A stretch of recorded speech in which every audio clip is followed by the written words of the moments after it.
Bonjour à tous et bienvenue sur cette vidéo sur le langage C qui traitera des opérateurs de comparaison et des opérateurs logiques en langage C. Ce sommaire présente les principaux concepts que nous allons aborder concernant les opérateurs en programmation. Nous commencerons par explorer l'utilité des opérateurs en mettant l'accent sur les opérateurs de comparaison tels que double égal et différent qui sont essentiels pour évaluer des conditions. Ensuite, nous examinerons les opérateurs logiques et ou qui permettent de combiner plusieurs conditions. L'opérateur ternaire sera également abordé car il offre une manière concise d'écrire des expressions conditionnelles.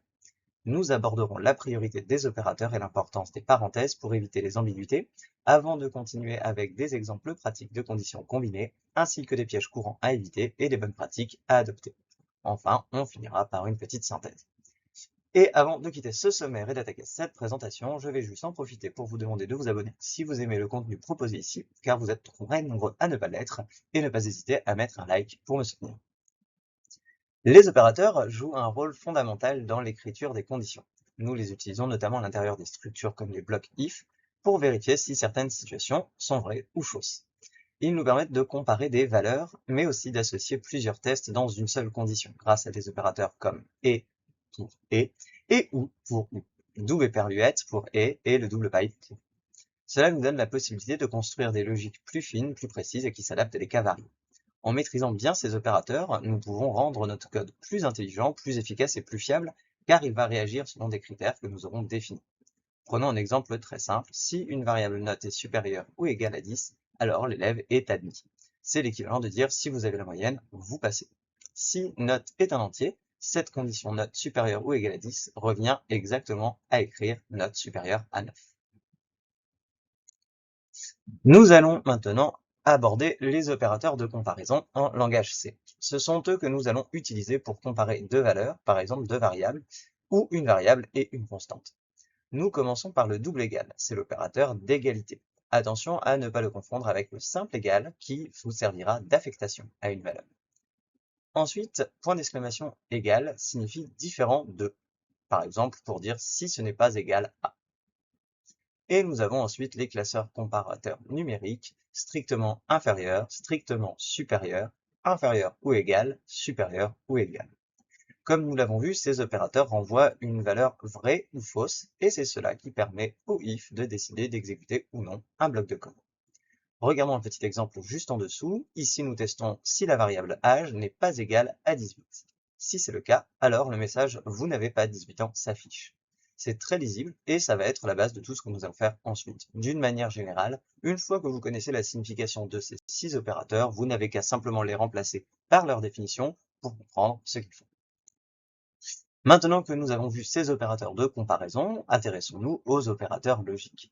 Ces opérateurs nous permettent de combiner plusieurs conditions dans un même if. Ils sont indispensables pour exprimer une logique un peu plus élaborée. Commençons par double éperluette, c'est le et logique. Il faut que toutes les conditions soient vraies pour que le bloc if s'exécute. Ensuite vient le double pipe, c'est le ou logique. Il suffit qu'une seule condition soit vraie pour que le test passe. Et enfin le point d'exclamation, qui est le non logique, qui servira à inverser une condition. Donc si quelque chose est vrai, point d'exclamation le rendra faux, et inversement. Regardons les exemples en dessous. Dans le premier, nous vérifions si l'âge est compris entre 18 et 25 ans. Si c'est le cas, nous affichons un message pour l'offre étudiant. Ici, les deux conditions doivent être vraies. C'est donc un et logique. Dans le deuxième exemple, nous avons une expression un petit peu plus subtile. Point d'exclamation x égale 0 signifie x n'est pas égal à 0. Autrement dit, x est différent de 0. C'est exactement l'effet du point d'exclamation, il inverse le résultat du test. Nous verrons dans la suite comment combiner plusieurs opérateurs pour créer des exemples et des conditions un petit peu plus complexes. Ici, nous allons découvrir une petite astuce, une manière d'utiliser le langage, c'est très pratique, l'opérateur ternaire. Il permet de faire une condition en une seule ligne en remplaçant un if-else très simplement. Sa condition est toujours la même. Une condition, un point d'interrogation, le comportement ou la valeur si vrai, deux points, le comportement ou la valeur si faux. Dans le premier exemple, on comprend que l'on teste la variable âge pour savoir si elle est supérieure ou égale à 18. Ensuite, la chaîne majeure est renvoyée si la condition est vraie, sinon ça sera la chaîne de caractères mineurs. Nous stockons ce résultat dans la variable statut et nous l'affichons ensuite. Dans l'exemple suivant, nous affichons directement le message selon la note. C'est une version plus compacte, pratique pour des tests où vous voulez juste afficher le résultat d'une valeur, par exemple. Et enfin, en bas, nous avons une variable d'affectation avec un int minimum qui va tester entre A et B si A est plus petit que B. C'est exactement comme écrire un if avec une affectation dans chaque branche, mais de manière plus compacte et plus concise. À retenir donc que l'opérateur ternaire est super utile quand les deux branches sont simples et qu'il ne s'agit que de choisir une valeur. Dès que la logique devient plus longue et plus complexe, il vaut mieux quand même revenir à un if-else classique pour avoir une meilleure lisibilité. Maintenant que nous avons vu les opérateurs logiques, il est très important de comprendre comment le langage C les évalue. Par défaut, les opérateurs de comparaison comme inférieur, supérieur ou égal seront prioritaires par rapport aux opérateurs logiques comme et ou.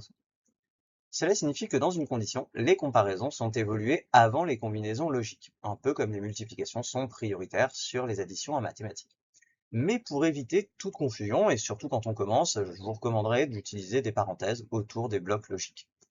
Cela rendra l'intention plus claire, aussi bien pour vous que pour ceux qui pourront éventuellement lire votre code, et ça pourra même vous permettre de vérifier que vous ne faites pas d'erreur lorsque vous construisez cette logique. Regardons l'exemple que je vais vous lire en respectant l'ordre des parenthèses et non littéralement, comme je ne veux pas avoir l'habitude, car ce serait tout simplement incompréhensible. Donc ça nous donne if A supérieur B et B supérieur C. Ici, on compare A à B, puis B à C, et on vérifie que les deux conditions sont vraies en même temps. Grâce aux parenthèses, il n'y a aucune ambiguïté. On comprend directement ce qui est testé et dans quel ordre. Donc, la règle à retenir quand on débute, ça va être que même si le langage C va gérer les priorités pour nous, et un petit peu comme quand on utilise un ternaire, on va avoir intérêt à expliciter les intentions avec les parenthèses. C'est une habitude de clarté et ça va vous éviter des erreurs lorsque vous allez commencer. Et nous allons maintenant regarder quelques conditions combinées avec un printf qui sera donc exécuté à chaque fois que la condition précédente des accolades sera vraie. L'objectif ici, c'est de vous montrer comment on peut utiliser plusieurs opérateurs logiques ensemble pour exprimer des cas plus riches, plus complexes, tout en essayant de garder un code lisible. Sur le premier exemple, nous voulons tester si la note est dans l'intervalle 10-20 ou bien si la note vaut -1, ce qui pourrait représenter une absence. C'est un exemple classique de combinaison entre un et un ou. Sur le deuxième exemple, nous allons utiliser un point d'exclamation pour dire que l'âge n'est pas en dehors des bornes plausibles. Autrement dit, l'âge est compris entre 0 et 130, ce qui est le code de droite. Le code de droite et le code de gauche vont avoir le même comportement. C'est une façon d'inverser une condition qui peut être pratique selon les cas d'usage. Là, on voit que dans la condition de l'âge, c'est pas vraiment plus lisible de le faire avec le point d'exclamation, mais ça vous montre comment on peut le faire. Le troisième exemple, on va vérifier que x est non nul et que x est pair. Et dans le dernier exemple, un petit peu plus littéraire, on va tester ici si la lettre est une voyelle minuscule. C'est un bon cas pour vous montrer une imbrication de ou en cascade qui peut être utile.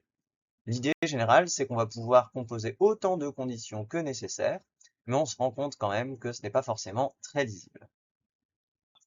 Avant de conclure cette partie, nous allons voir ensemble quelques erreurs fréquentes à éviter ainsi que des bonnes études à adopter tout de suite. D'abord, ne pas confondre égal et double égal.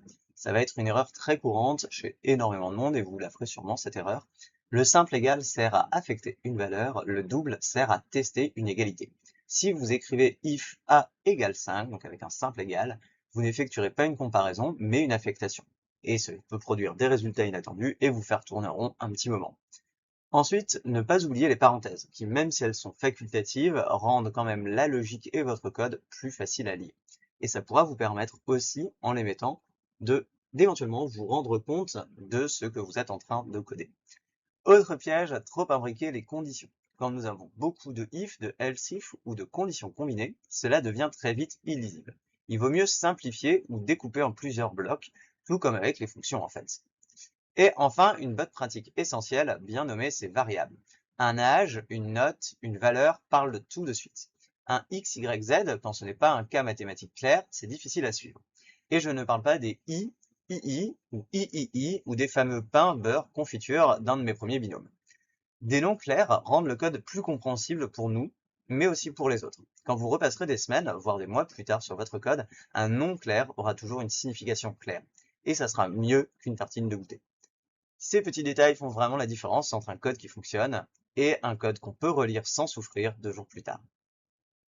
Et avant de terminer cette vidéo, merci de l'avoir regardée jusqu'au bout. N'hésitez pas à la commenter si vous avez des questions ou des remarques, j'essaierai d'y répondre, et à liker et à vous abonner pour soutenir le travail qui est fait et être au courant des prochaines sorties. Pour terminer cette partie, faisons un petit récapitulatif des points importants à retenir. Les opérateurs de comparaison comme égal égal, point d'exclamation égal, inférieur, supérieur, égal, nous permettent de tester les relations entre deux valeurs. C'est grâce à eux que nous écrivons des conditions précises dans nos ifs. Les opérateurs logiques, comme éperluette, pipe, pipe et point d'exclamation, nous servent à combiner plusieurs conditions. Ils permettent d'exprimer des situations plus complexes, mais surtout plus réalistes dans nos programmes. Nous avons vu que les parenthèses sont un excellent moyen d'améliorer la lisibilité de nos conditions, en rendant la logique plus évidente pour nous comme pour les autres. Et enfin, ce qu'il faut garder à l'esprit, des conditions claires et bien écrites, c'est ce qui permet d'avoir un code propre, lisible et robuste. Merci d'avoir suivi cette vidéo, et à bientôt!